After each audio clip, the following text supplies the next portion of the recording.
My son and I got invited a few weeks ago to go do the training simulator of an Airbus A320 by some fine folks who they invited us to come up, and it's the professional one that the pilots actually train in that put lots of hours in it. It is very realistic. And I want to play for you what it sounds like when a commercial jet is over the runway and landing.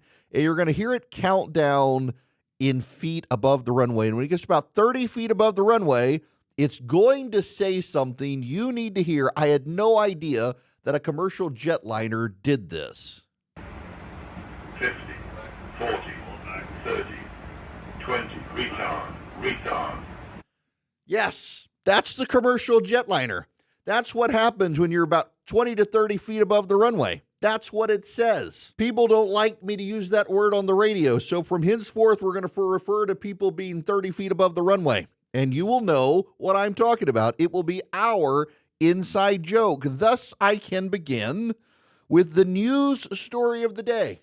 By the way, that's French for slow down. The Airbus is a French is the international diplomatic language. The Airbus says that is your sign to slow down. If it says it a third time, it's talking about you. It says it twice to tell you to slow down because that's the French word for slow. But what we are going to say from here on out is that people are 30 feet above the runway. As opposed to using the R word, we can just say they're 30 feet above the runway. The Democrats are 30 feet above the runway. The Democratic Party of the United States of America is 30 feet above the runway. How do I know, ladies and gentlemen? How do I know? What is the number one issue in America that Donald Trump is polling like outstanding home run, grand slam, the best polling that Donald Trump has on what issue? Immigration. In fact, Donald Trump is polling so well on immigration that it's no longer a top 5 issue in the minds of Americans. He's secured the border. He's rounding up the illegal gangbangers. He's throwing them out of the country. In fact, they've been working so hard to throw illegal aliens out of the country that Donald Trump is now asking ICE to slow it down in the agricultural sector and in the industrial sector. Why? Because a lot of farmers are losing laborers at a time they need some harvesting. It is, for example, in Georgia. You go down to Georgia. In fact, I was down in Swainsboro, Georgia with my son on Monday. It is onion harvesting season, and you got it smells like a fantastic Vidalia onion. Vidalia onions grow only in one part of the country, and that part of the country is about an hour and a half southeast of me in the clay and sandy soil mix of Vidalia, Georgia. They're named for Vidalia, Georgia. I'm on the radio down there. They are wonderful people, and right now their entire community smells like sweet onion, and I love the smell. All I wanted was onion rings the other day. We were out in the onion pastures and onion fields, and I'm like, could use me some fried onion rings right now. Mine, not the ones you get at the store. Mine are better. Well, the farmers are having a hard time getting harvesters because many of them are day laborers, and a lot of those happen to be illegal aliens. The Trump administration is slowing down. They've been so successful rounding people up and deporting them. A lot of people are just self-deporting, and in self-deporting, they're not showing up for farm work. They're not showing up for construction jobs. And so the Trump administration is now actually is insisting we're going to slow this down. If you have good workers and you need to protect those workers, you need to let us know. That's the president. That's not me. The president is doing this. Some Trump supporters are mad at the president for now slowing down in these sectors of the economy. But they kind of have to if we want the harvest taken care of, frankly. They're going to have to slow down because it's not just illegal Hispanic illegal aliens who are deporting. It is legal day laborers who've come into the country on visas for agriculture work who are scared to come in. They're thinking they're going to get rounded up. So the Trump administration saying, whoa, we'll slow this down here.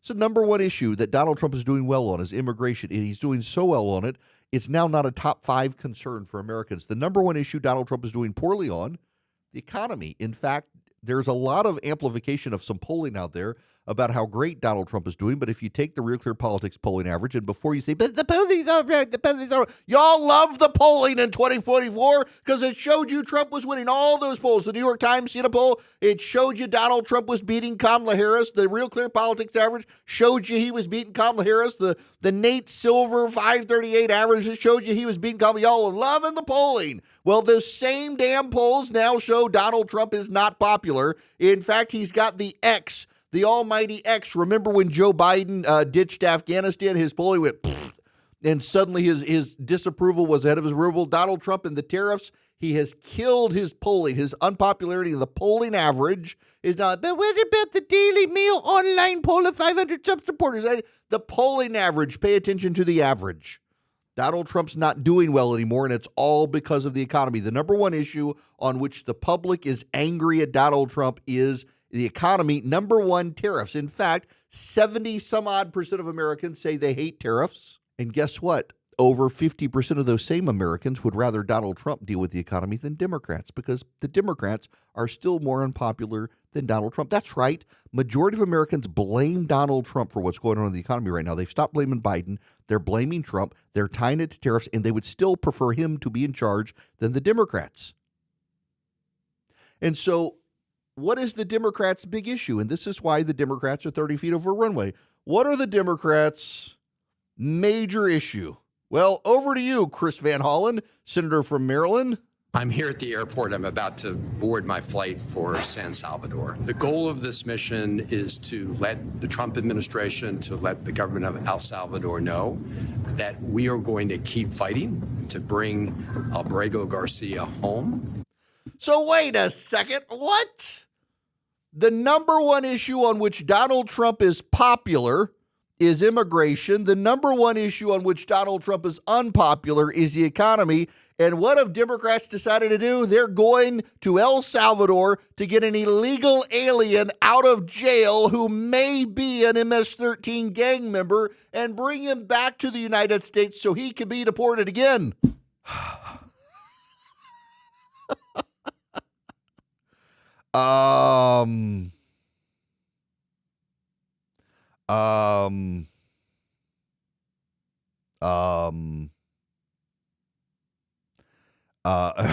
Y'all, politics is not that hard. When you see an issue that the other side is getting killed on, and you take the side opposite them and push back loudly and uniformly with a better plan to reassure Americans, you tend to win. But the Democrats can't actually do that on the economy because a lot of Democrats have long been pro-tariff. The American public doesn't like tariffs. The American public understands it's a tax increase on them. I know some of you actually believe it. You too are 30 feet above the runway, believing that actually the foreign government somehow pays the tariff. No, the American people pay for the tariff.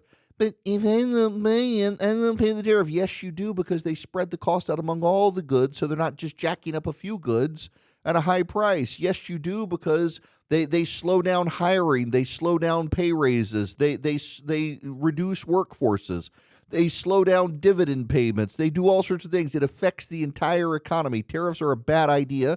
The American people, overwhelmingly the American people know it. 70% of Americans believe a tariff is a tax on them, and the other 30% are 30 feet above a runway. And still, the American people would rather Donald Trump fix the issue than put the Democrats back in charge. And so what are the Democrats doing to show that they are competent and capable of handling the economy? They're going to El Salvador to save an illegal alien possible gangbanger.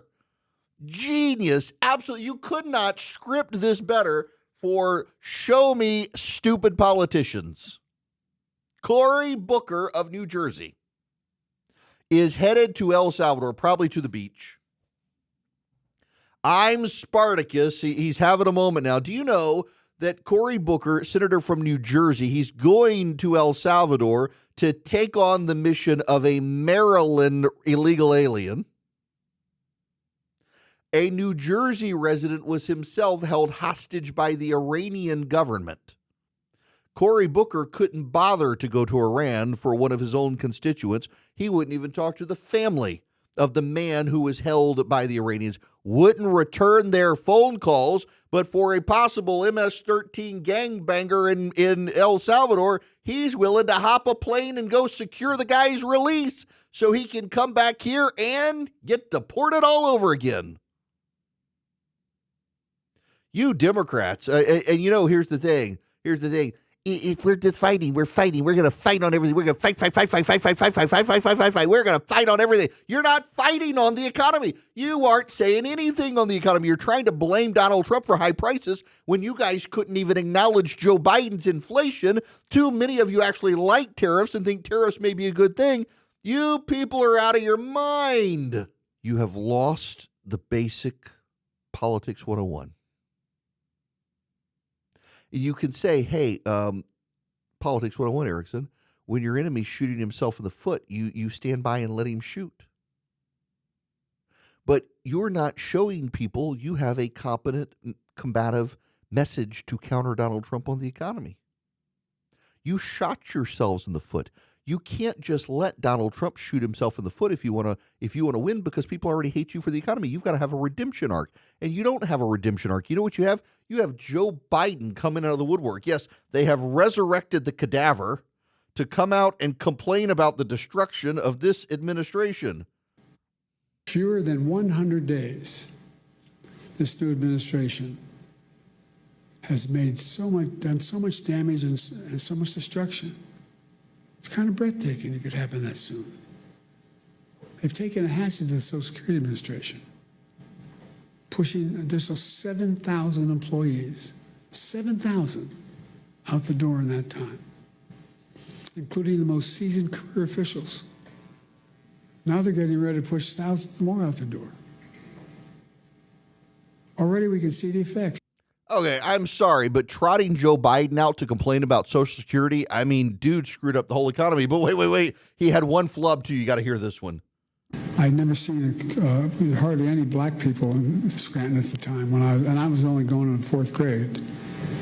And I remember seeing the kids going by at the time called colored kids on a bus going by.